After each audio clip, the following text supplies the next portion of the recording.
സംസ്ഥാനത്ത് പകർച്ചവ്യാധികൾ വലിയ രീതിയിൽ വ്യാപിക്കുകയാണ്. ഞെട്ടിക്കുന്ന കണക്കാണ് ആരോഗ്യവകുപ്പും പുറത്തുവിട്ടിരിക്കുന്നത്. എലിപ്പനിക്കും ഡെങ്കിപ്പനിക്കും പിന്നാലെ കോളറ കൂടി സംസ്ഥാനത്ത് വ്യാപിക്കുകയാണ്. ആരോഗ്യവകുപ്പ് പുറത്തുവിട്ട കണക്കുകൾ പ്രകാരം 24 മണിക്കൂറിനിടെ 13,756 പേർക്കാണ് പനി സ്ഥിരീകരിച്ചിട്ടുള്ളത്. ഇതിൽ 225 പേർക്ക് ഡെങ്കിപ്പനി സ്ഥിരീകരിച്ചിട്ടുണ്ട്. ഡെങ്കിപ്പനി ബാധിച്ച് ഒരാളുടെ മരണം കൂടി ആരോഗ്യവകുപ്പ് സ്ഥിരീകരിക്കുന്നുണ്ട്. ഇതിന് പിന്നാലെ 20 പേർക്ക് കൂടി എലിപ്പനിയും സ്ഥിരീകരിച്ചിട്ടുണ്ട്. എലിപ്പനി ബാധിച്ച് 2 മരണം കൂടി ഇപ്പോൾ സംസ്ഥാനത്ത് സ്ഥിരീകരിച്ചിട്ടുണ്ട്. 37 പേർക്കാണ് സംസ്ഥാനത്ത് കഴിഞ്ഞ ദിവസം H1N1 ബാധ സ്ഥിരീകരിച്ചിരിക്കുന്നത്.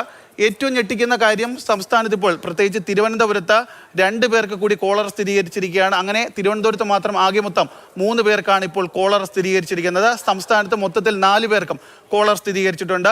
നെയ്യാറ്റിൻകര ഈ സ്വകാര്യ സ്ഥാപനം കേന്ദ്രീകരിച്ചാണ് കോളറ വ്യാപനമെന്നാണ് ഇപ്പോൾ ആരോഗ്യവകുപ്പ് മനസ്സിലാക്കിയിരിക്കുന്നത്.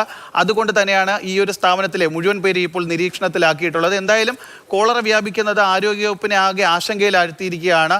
കൃത്യമായ മുൻകരുതലുകൾ ഈ ആരോഗ്യവകുപ്പ് ഉദ്യോഗസ്ഥർ ഈ സ്ഥാപനത്തിന് നൽകിയിട്ടുണ്ട്. എന്തായാലും ഒരു ഇടവേളയ്ക്ക് ശേഷം വലിയ രീതിയിലുള്ള പകർച്ചവ്യാധി വ്യാപനമാണ് സംസ്ഥാനത്ത് ഉണ്ടായിക്കൊണ്ടിരിക്കുന്നത്.